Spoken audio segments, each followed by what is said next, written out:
Tivemos tantas coisas maravilhosas esta noite que eu não acho que precisemos de um sermão, e a minha mensagem será breve, mas quero que todos inclinem suas cabeças por um momento para que possamos orar juntos. Muitos de vocês que estão aqui hoje ouvindo, esta é uma hora em que você está na encruzilhada de sua vida. Você deve fazer uma escolha esta noite. O que você vai fazer? Você vai continuar no caminho largo que leva para a destruição ou vai mudar e seguir o caminho estreito que leva para a vida eterna? Essa é a escolha que só você pode fazer. Deus pode inspirá-lo, Ele pode ajudá-lo, seu Espírito pode convencê-lo, Ele pode encorajá-lo, mas somente você pode fazer essa escolha. Deus lhes deu essa capacidade de fazer essa escolha. Você é um agente moral livre, tanto quanto aceitar ou rejeitar a oferta de perdão.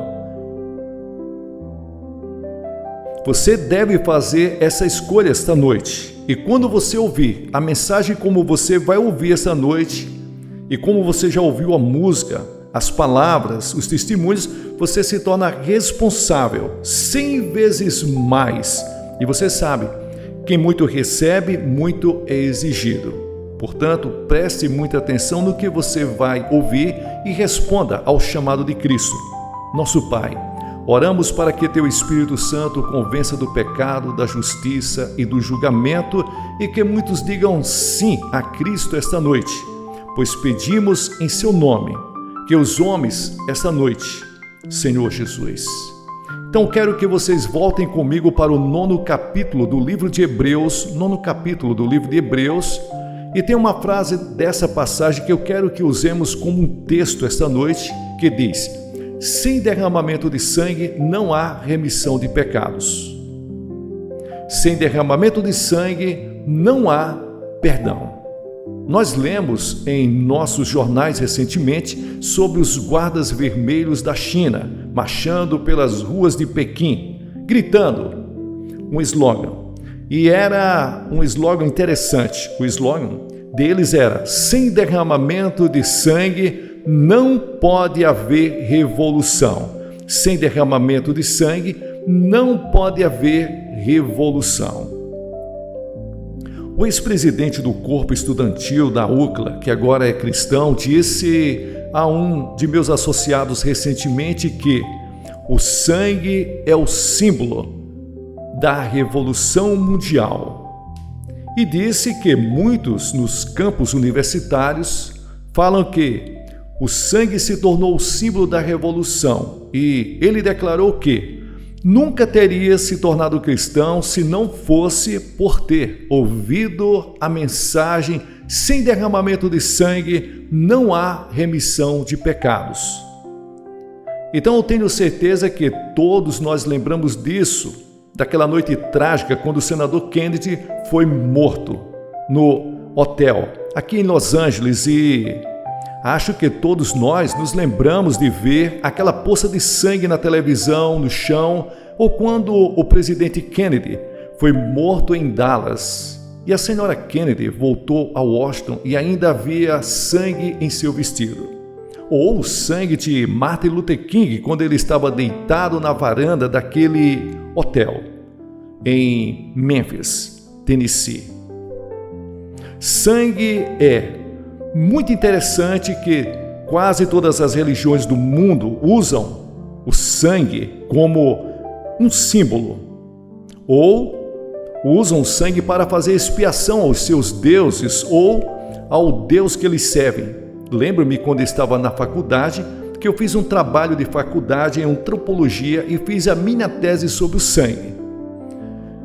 Sangue em outras religiões. E você dificilmente encontrará uma religião em qualquer lugar do mundo que não usa o sacrifício do sangue. Por exemplo, os índios astecas da América do Sul, no Peru, matavam 20.000 pessoas todos os anos em seus altares para fazer expiação aos seus deuses. De onde eles tiraram essa ideia? Muitos deles faziam isso tentando aplacar a ira dos seus deuses. Li em um jornal essa semana que estão oferecendo sacrifícios ao vulcão Steve em Moscou há algum tempo e perguntei ao meu guia por que a estrela vermelha, o que significa a estrela vermelha com 5 pontas. Ele disse, não sabe? Eu disse não. Ele disse, a estrela vermelha representa os 5 continentes do mundo e o vermelho representa o sangue que deve ser derramado antes que todos os continentes do mundo se tornem socialistas. Em nossos jornais, que todos os dias lemos, nós vemos sangue sendo derramado no Vietnã e aqui mesmo em Orange County. Lemos sobre dezenas de pessoas todos os anos que são mortas nas rodovias. Sangue é derramado. O crime que é tido, sangue é derramado. Um dos romances mais populares nos últimos anos foi editado, o livro de Al Capone, A Sangue Frio. Há algo que evitamos e ainda algo que nós estamos sendo fascinados sobre o sangue. Quando você pega a Bíblia, muitas pessoas ficam surpresas que há sangue de Gênesis a Apocalipse. Por que há tanto sangue na Bíblia? Eu costumava me fazer essa pergunta, na verdade, em um período da minha vida. Era uma pedra de tropeço para mim. Por que havia tanto sangue? Porque os judeus ofereciam em seus altares milhares de sacrifícios todos os anos, aparentemente para apaziguar um Deus irado. Por que damos tanto valor ao sangue de Jesus Cristo em todo o Novo Testamento? Você está consciente do sangue de Jesus Cristo e toda vez que você pega o pão e o vinho e está ali no serviço da comunhão em sua igreja, você é lembrado do corpo que foi partido e do sangue que foi derramado. E aquele que você usa em seu serviço de comunhão é um símbolo do sangue que foi derramado na cruz do Calvário, onde Jesus morreu. E de onde vem essa ideia? Quando você se volta para Levítico capítulo 17, no versículo 11 diz, porque a vida da carne está no sangue, e eu dei a vocês sobre o altar para fazer expiação por suas almas, porque é o sangue que faz expiação pelas almas. Em outras palavras, a Bíblia diz que você precisa de expiação, você precisa de perdão, você precisa se reconciliar com Deus e só há uma maneira de fazer isso, é através do sangue. Bem, a pergunta vem a mim esta noite, por que o sangue? Porque se Deus não usa outra coisa, porque Deus exige sangue. Você sabe, a ciência ainda não descobriu o que realmente é a vida.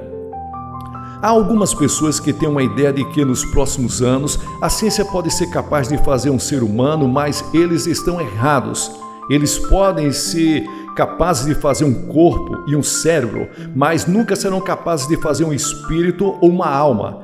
E é isso que distingue o homem de um animal. O homem tem um espírito feito para a imagem de Deus. Vivemos em um corpo temporário, mas nosso espírito, nossa alma, sua eternidade feita para a imagem de Deus. Agora, nosso sangue circula a cada 23 segundos para que cada célula do corpo seja constantemente suprida e limpa ao mesmo tempo o sangue, carregando todo o lixo e jogando fora, sem contaminação.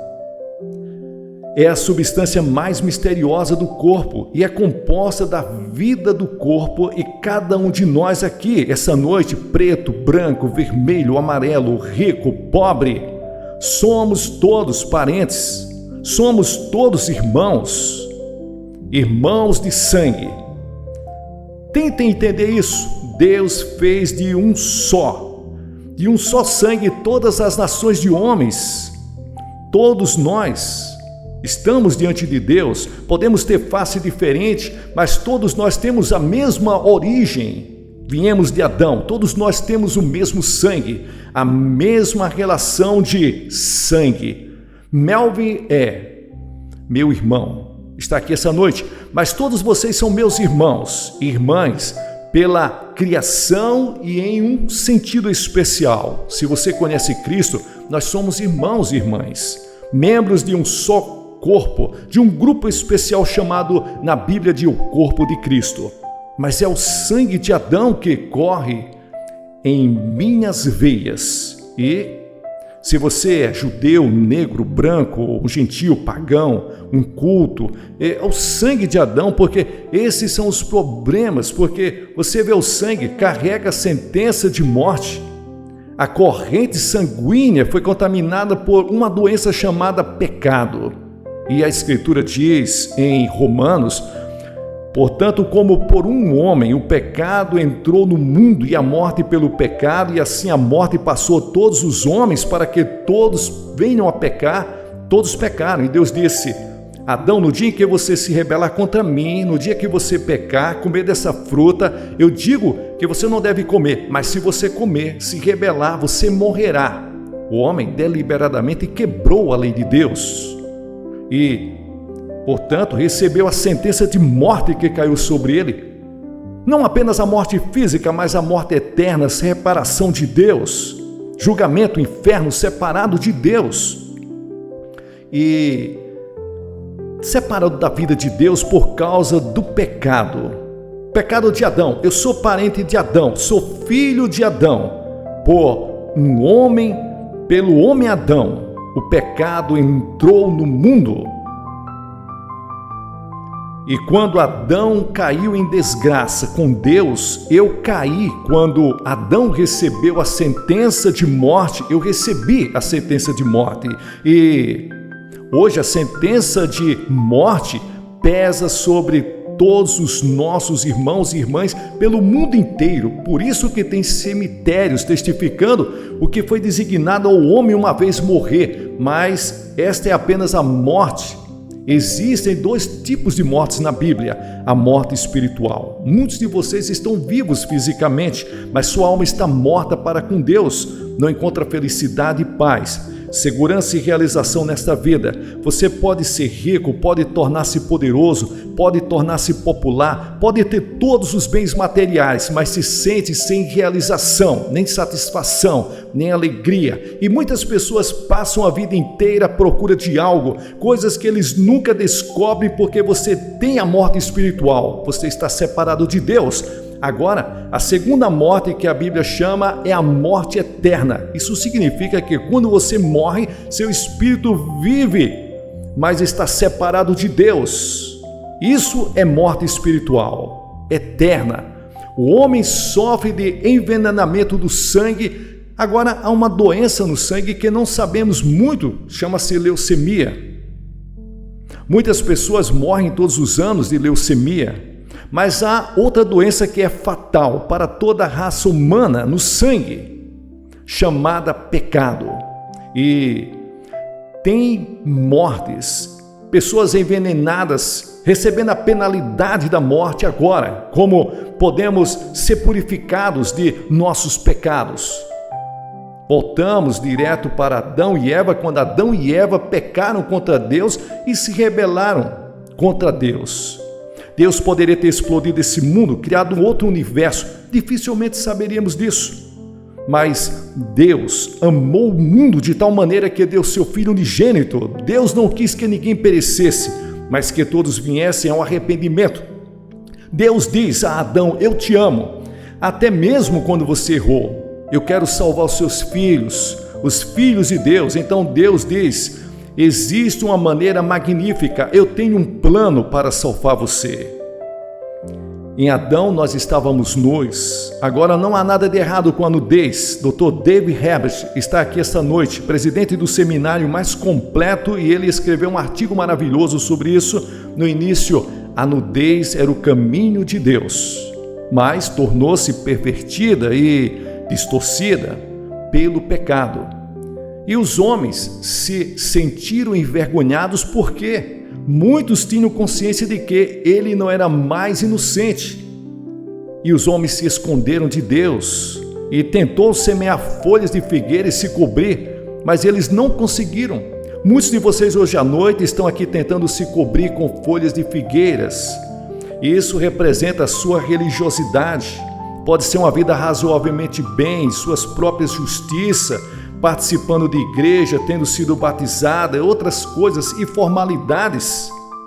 Mas você pode passar por Deus de alguma forma, você pode chegar ao céu, você está costurando as folhas de figueira, tentando desenvolver sua própria salvação. A Bíblia diz, por mim sois salvos pela fé. Isso não vem de vós, é um dom de Deus, não das obras para que ninguém se glorie. Você não pode salvar a si mesmo, não pode trabalhar do jeito que você quer, você não pode comprar salvação com todo o dinheiro. Deus fez a Bíblia, a palavra de Deus, que diz que Deus saiu para o campo e matou alguns animais e fez peles para eles, derramou sangue, e ele estava ensinando ao homem daquele momento em diante que nenhum perdão de pecado pode acontecer fora do derramamento de sangue. Vamos olhar para Caim e Abel. Eles foram os dois primeiros filhos de Adão e Eva, e Deus disse que queria que eles viessem adorá-lo, e Abel trouxe um sacrifício de sangue. Caim trouxe um sacrifício de vegetais. Ele disse, eu vou trazer o melhor sacrifício que Deus já teve. Ele trouxe um sacrifício de vegetais. E é muito interessante, Deus rejeitou Caim e aceitou Abel. Por quê? Abel veio pelo caminho do sangue. E você pode ir de capítulo em capítulo ao longo da Bíblia e você encontrará a mesma história. Quando Noé saiu da arca, a Bíblia diz que Noé construiu um altar ao Senhor e tomou de todos os animais limpos e de todas as aves limpas e ofereceu em holocausto ao Senhor. Lembre-se da história de Abraão e Isaque. Abraão e Sara esperavam por um menino e por um milagre. Um menino nasceu e eles o chamaram de Isaque. E quando ele era apenas um menino, Deus disse a Abraão, eu quero que você vá oferecer Isaque como sacrifício no altar. Quantos de vocês pegariam seu garotinho e enfiariam uma faca nele se Deus dissesse isso? É o que Deus disse a Abraão para fazer. Você diz, quão cruel, quão pagão, quão primitivo, quão rude. Deus estava ensinando uma lição a Abraão. E sem questioná-lo, Abraão levou seu garotinho. Eles foram para o Monte Moriá, onde Jerusalém agora está localizada. E lá, ele pegou seu filho, colocou sobre o altar, levantou sua mão com uma faca e ia enfiá-la no coração de seu filho. Por ordem de Deus, quando Deus parou sua mão no ar e Abraão levantou os olhos e ele olhou e eis atrás um cordeiro, pego ali pelos chifres, e Deus mandou pegar aquele cordeiro e sacrificar no lugar de Isaque. Veja, Deus estava dizendo, eu estou oferecendo aqui um sacrifício de sangue no lugar do seu filho, apontando para centenas de anos no futuro, quando ele oferecia seu próprio filho como cordeiro de Deus que tira o pecado do mundo. Lembre-se daquela noite no Egito. Deus disse que vou destruir todos os primogênitos do Egito como um julgamento. Ele disse que quero que todos vocês, israelitas, peguem um cordeiro e matem o cordeiro e depois peguem o sangue, venha aspergir no umbral da porta e o sangue será para vocês por sinal sobre a casa onde está. E quando eu vi o sangue, passarei e não trarei julgamento sobre nenhuma casa que tenha o sangue do cordeiro. Lá onde eu vejo, ali não havia boas resoluções, não havia lágrimas que pudesse proteger, não havia obras que pudesse proteger. Deus disse, eu verei o sangue. E posso ver naquela noite no Egito um pai, ele mata o cordeiro, põe o sangue na ombreira da porta, e então a pequena família se senta para comer e o filho mais velho está muito tenso e muito nervoso. Ele diz, pai, eu não vivi uma vida muito boa e eu pequei, eu falhei. O senhor sabe, Eu não tenho sido muito religioso, mas, Pai, você tem certeza que o sangue é suficiente? Você tem certeza que o sangue vai me dar essa cobertura? E o pai olha para o filho e diz: filho, Deus não disse que você tem que ser bom. Deus não disse que você tem que ser legal, mas quando ele vê o sangue do cordeiro, ele passará por sobre a casa, protegendo toda a família. Você vai estar seguro por causa do sangue de Cristo. Confiar nas suas obras é tolice. Você precisa confiar na cruz de Cristo. Jesus morreu na cruz, derramou seu sangue pelos nossos pecados. Isso pode parecer tolice, pode parecer que seja algo que seja tolo. O mundo pagão, ele olha para Cristo e acha que é tolo, é ridículo, é idiota, é imbecil. Mas a tolice de Deus é mais sábia que os homens, porque Deus escolheu o sangue. Acho que uma das razões é para nos ensinar o quão feio é o pecado. Você vê, nós olhamos para o sangue e nós sentimos repulsa. O sangue é algo repulsivo. Nos afastamos do sangue e o sangue sempre nos lembra de nossos pecados. Quando vejo o sangue de Cristo, me lembro de que sou um pecador e lembro-me de que Deus me ama. Glória a Deus! É assim que os pecadores, aos olhos de Deus, repelem a Deus, se afastam de Deus. Mas isso é por causa dos nossos pecados. Quando eu vejo o sangue, por onde passarei? Olho para o Novo Testamento e nosso Senhor está chorando por Jerusalém, Ele está suando gotas de sangue no jardim e assim por diante. A cruz, Ele está morrendo e o sangue está descendo por seu rosto e descendo por suas mãos e do seu lado e por seus pés. 14 vezes Ele previu a sua própria morte. Ele disse a Nicodemos: como Moisés levantou a serpente no deserto, assim deve o Filho do Homem ser levantado. O sangue de Cristo é mencionado no Novo Testamento 255 vezes. Por quê? A Bíblia diz, antes de tudo, o sangue ele redime tanto quanto você sabe que ele não foi redimido com coisas corruptíveis, como prata, ouro, de sua vã maneira de viver, da tradição, dos seus pais, mas pelo precioso sangue do Cordeiro de Deus, derramado na cruz do Calvário sem mancha e sem mácula. A salvação é gratuita para você, mas custa a Deus o seu Filho Jesus Cristo, que derramou o seu sangue voluntariamente por você. E a palavra redenção significa comprar de volta. Por que você precisa ser resgatado? Porque a Bíblia diz que você é o escravo do pecado. Todo aquele que comete pecado, como escravo do pecado, disse Jesus em João 8,34. Quantos de vocês esta noite escravos de seus hábitos, escravos do orgulho, escravos da inveja, escravos do preconceito? Você não quer ter preconceito contra um homem só porque ele tem uma cor diferente? Você gostaria de se livrar disto? Escravos de algumas seitas secretas em que ninguém sabe nada sobre você. Gostaria de ser livre, mas você pode.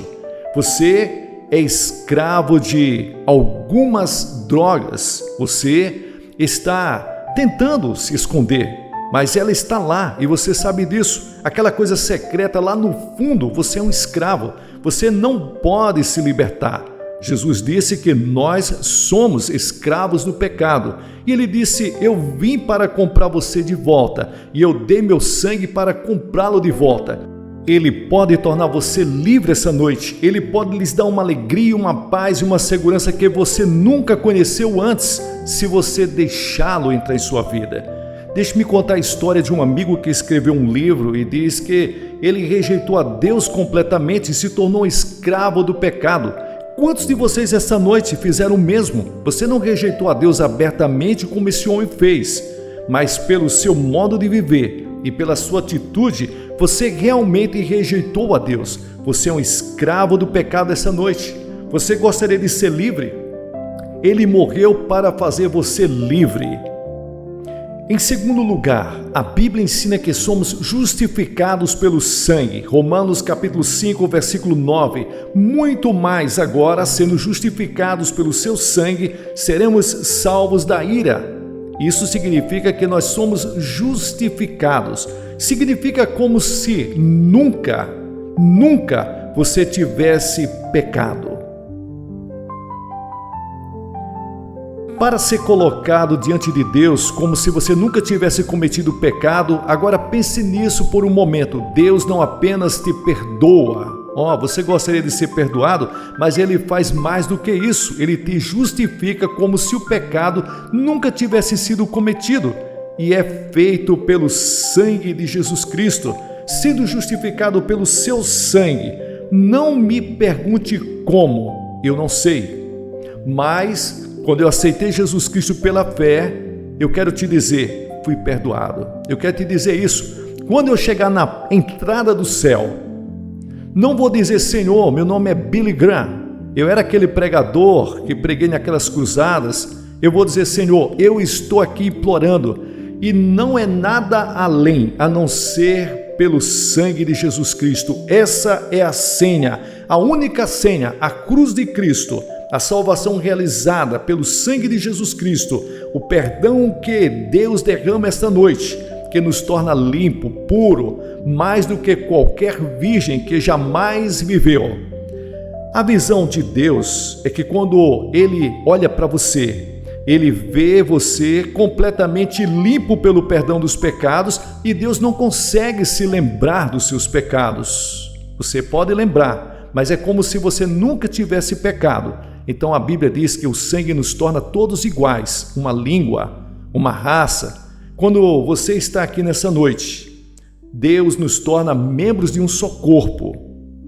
Como é na realidade maravilhoso ser membro do corpo de Cristo, de todas as línguas, do mundo todo, de todas as raças do mundo. Deus nesse momento, Ele está olhando para nós como um só povo.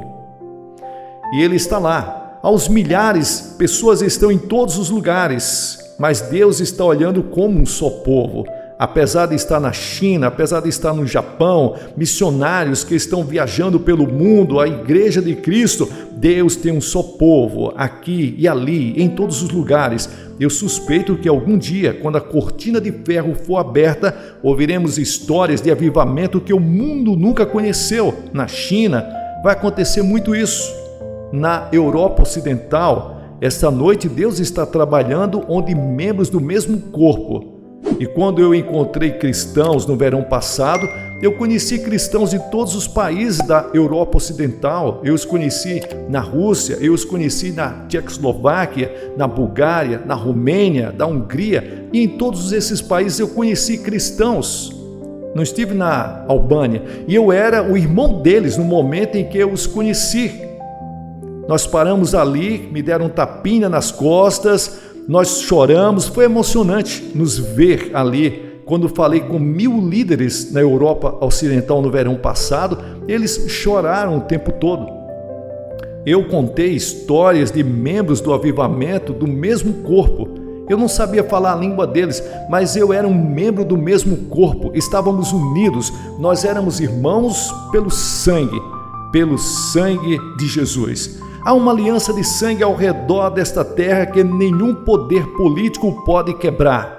É um reino maior que a América, maior que a Rússia, maior que a China. É o reino de Deus. E somos membros pelo sangue de Jesus. E o sangue de Cristo traz a paz. Colossenses capítulo 1, versículo 20, diz: tendo feito a paz pelo seu sangue, pelo sangue da cruz, estamos vivendo em um mundo em guerra e a sombra de uma terceira guerra mundial paira sobre o mundo inteiro.